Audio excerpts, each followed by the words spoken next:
Students, ધોરણ 11 Mind Body Medicine Part 3 Levels of Ayurvedic Healing page number 38. Levels of Ayurvedic Healing. આયુર્વેદથી રોગ મુક્તિના તબક્કા. Ayurveda recognizes the primary levels of healing. આયુર્વેદે આપણને 4 તબક્કાઓ દર્શાવ્યા છે કે જેનાથી આપણે રોગ મુક્તિ મેળવી શકીએ. નંબર 1 ડિસીઝ ટ્રીટમેન્ટ એટલે રોગની સારવાર. ડિસીઝ પ્રિવેન્શન રોગને અટકાવવો. નંબર 3 લાઈફ એન્હાન્સમેન્ટ જીવન વૃદ્ધિ આયુષ્ય લંબાવવું. નંબર 4 અવેરનેસ ડેવલપમેન્ટ એટલે જાગૃતતાનો વિકાસ.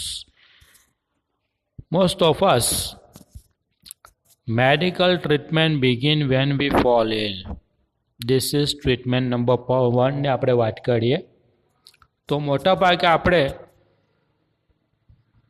મેડિકલ ટ્રીટમેન્ટ ક્યારે લઈએ છીએ કે જ્યારે આપણે બીમાર પડીએ. વેન વી ફોલ ઇલ આપણે બીમાર પડીએ. ઇલ એટલે બીમાર. It is a form of a disease treatment એટલે કે આપણે વૈદ્યકીય સારવાર લઈએ છીએ કે જેને આપણે રોગ થયો હોય છે. Response to condition that has already અકર્ડ આપણને જે રોગ ઓલરેડી થઈ ચૂક્યો છે તેને આપણે રિસ્પોન્સ આપીએ છીએ, દવા લઈએ છીએ. It aims the fixing the something already broken. કંઈક તૂટી ગયું હોય કાચનું વાસણ, ફેવિક્વિકથી તમે એને ચોંટાડી દો, ચોંટી જશે, ઓરિજિનલ જેવું નહીં થાય. એ જ પ્રમાણે જો રોગ થયા પછી તમે એની દવા લઈ લો થોડુંક મતલબ કે આપણને રાહત થાય છે. However, if medicine begin with the treatment of disease, it is failure because the disease is already harming us. આપણે દવા લઈએ છીએ જ્યારે રોગ થયો હોય ત્યાર પછી. એને નિષ્ફળ જાય છે. ફેલ્યોર નિષ્ફળ જાય છે. બીકોઝ કારણ કે ડિસીઝ રોગ ઓલરેડી હાર્મિંગ અસ આપણને સંપૂર્ણ નુકસાન કરી ચૂક્યો હોય છે રોગ. ત્યારે આપણે તેની દવા લઈએ છીએ અને દવા લઈએ છીએ ત્યારે રોગોથી આપણને નુકસાન થયું હોય છે. વિદ્યાર્થી મિત્રો, તમને ખબર છે તમારા ઘરમાં આજુબાજુમાં કોઈક બીમાર હશે, ડાયાબિટીસની દવા લેતા હશે, બ્લડ પ્રેશરની દવા લેતા હશે, રોજ 2 ગોળી સવારે 2 સાંજે ખાતા હશે. તો તમને ખબર છે કે આ લોકોને કેમ ડેલી દવા લેવી પડે? કેમ કે પહેલેથી જ એ લોકો અવેર નથી, જાગૃત નહોતા. રોગોએ ઓલરેડી નુકસાન કરી દીધું તો હવે એનાથી અટકે ખરું, પણ પહેલાંના જેવું ના થાય.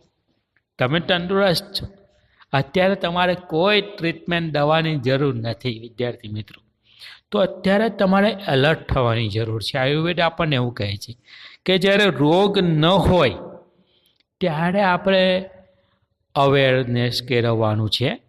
આપણે રોગ થયા પછી દવા લઈએ છીએ, બરાબર? તો તેનાથી ઓલરેડી આપણને નુકસાન થઈ ચૂક્યો છે. At the stage we left with no option but using drugs and surgery which may have many side effects in the long run. તેનાથી આપણને છેલ્લા સ્ટેજ પર પહોંચે છે જ્યારે આપણે દવા લેવી જ પડે. આપણી પાસે કોઈ ઓપ્શન નથી હોતો. યુઝિંગ ડ્રગ્સ એટલે કે ઔષધિ લેવી પડે. કેટલીક વખતે આપણે ઓપરેશન, સર્જરી એટલે ઓપરેશન કરાવવું પડે. એનાથી મેની સાઈડ ઇફેક્ટ્સ થાય છે આપણને અને લાંબા સમયે તે ગંભીર નુકસાન કરે છે. Level 2 disease prevention. A higher level of healing aims at preventing disease before they manifest. બીજો તબક્કો એ છે વિદ્યાર્થી મિત્રો કે રોગ મુક્તિ, રોગ દેખાડે તે પહેલાં જ તેને રોકી લેવાનું છે. રોગ થતાં પહેલાં તેને અટકાવવાનો. બિફોર પ્રિવેન્ટ એટલે અટકાવવું, ડિસીઝ એટલે રોગ, મેનિફેસ્ટ રોગ અટકાવવાનો છે થતાં પહેલાં. To reach this stage, we ought to consider the fact of our lifestyle, environment, work and psychological condition. આપણને ખબર છે કે અહીંયા આગ છે તો નજીક નહીં જવાનું. એ જ પ્રમાણે આપણને ખબર છે કે આ લાઈફસ્ટાઈલથી મને નુકસાન થશે. મોડી રાત સુધી આપણે કંઈક મતલબ કે ગેમ રમતા હોય તો નુકસાન થાય. આપણને જો વધારે પડતું મીઠું ખાઈએ તો આપણને ખબર છે કે ડાયાબિટીસ થશે. તો એ જ પ્રમાણે આપણને પહેલેથી જ ખ્યાલ હોવો જોઈએ. લાઈફસ્ટાઈલ એટલે આપણી લાઈફસ્ટાઈલમાં ચેન્જ લાવવાનું છે. વહેલા સૂઈએ, વહેલા ઉઠીએ, આપણને નિયમિત ખોરાક, સમતોલ આહાર લઈએ, કસરત કરીએ, તો લાઈફસ્ટાઈલમાં ચેન્જ કરવાનું છે. એન્વાયરમેન્ટ એટલે પર્યાવરણમાં પણ ફેરફાર કરવાનો છે. આપણા વર્ક એટલે કામની પદ્ધતિમાં ફેરફાર કરવાનો છે. સાયકોલોજીકલ કન્ડિશન એટલે કે મનોવૈજ્ઞાનિક કન્ડિશન પરિસ્થિતિમાં પણ સુધારો કરવાનો છે. We must eliminate the wrong factors in our daily lives that make us helpless to disease. આપણે એવા જે રોંગ ફેક્ટર્સ છે એલિમિનેટ એટલે કાઢી નાખવું છે. અને શું કાઢી નાખવાનું? Wrong factors in our daily life. આપણા જીવનના અંદર જે કેટલીક નુકસાન કરનારી બાબતો છે એને કાઢી નાખવાનું છે. આપણે કઈ બાબતો આપણને નુકસાન કરનારી છે? બરાબર. હવે જે આપણે જે લાઈફસ્ટાઈલ છે તેને ગંભીર હેલ્પલેસ બનાવે છે. ડિસીઝની સામે, રોગોની સામે ટકવા માટે આપણને હેલ્પલેસ બનાવે એવી બાબતો આને આપણે જીવનમાંથી કાઢી નાખવાની. To some extent we always sick because our life is itself is unstable. આપણે બધા મોટા ભાગે આપણે સિક છે, બીમાર છે, કેમ કે આપણી જે લાઈફસ્ટાઈલ છે એ અનસ્ટેબલ છે. આપણું જીવન છે સ્ટેબલ નથી. આપણું જીવન અનસ્ટેબલ છે.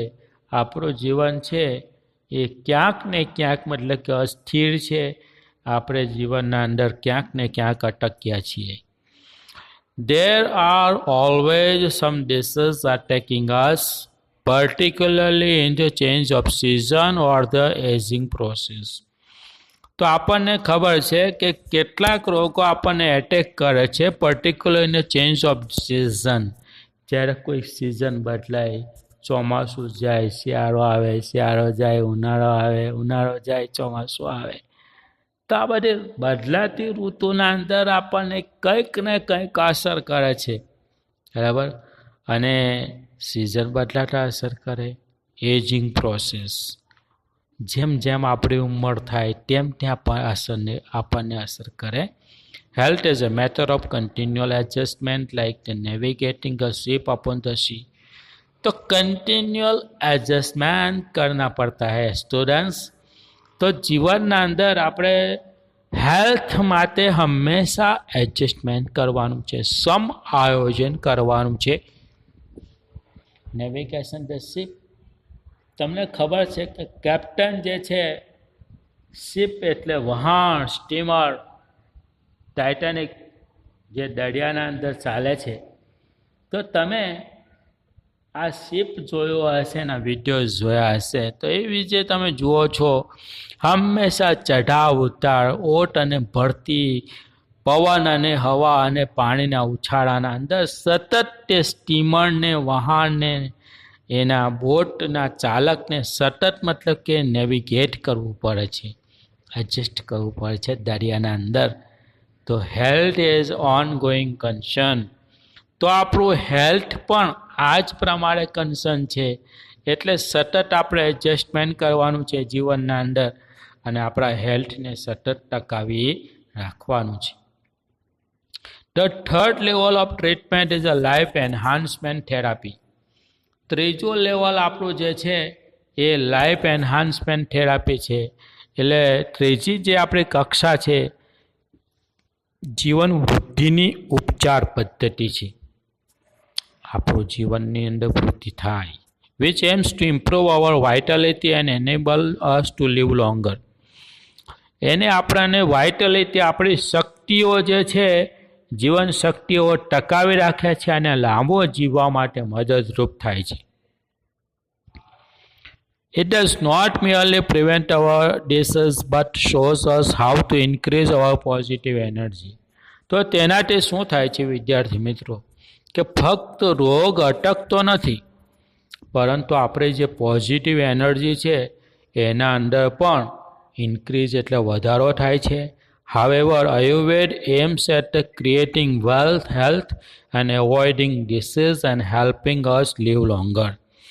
However એટલે જો કે આયુર્વેદ આપણને લાંબા ગાળાનું હેલ્થ આપે છે અને જે છે ડિસીઝ રોગોને થતા અટકાવે છે અને તેનાથી આપણું જીવન એક દીર્ઘ બને છે, લાંબુ આયુષ્ય આપણે ભોગવી શકીએ છીએ.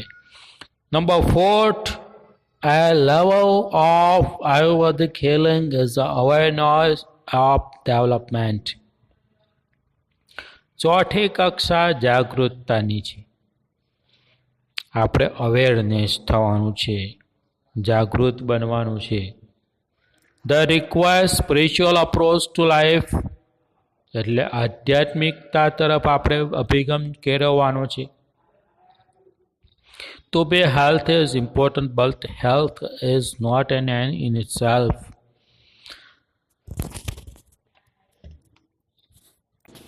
તંદુરસ્તી જરૂરી છે પણ જીવનનું ત્યાં અંત નથી આવતો.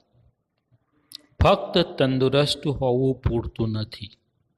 It is not enough merely to prolong our lives.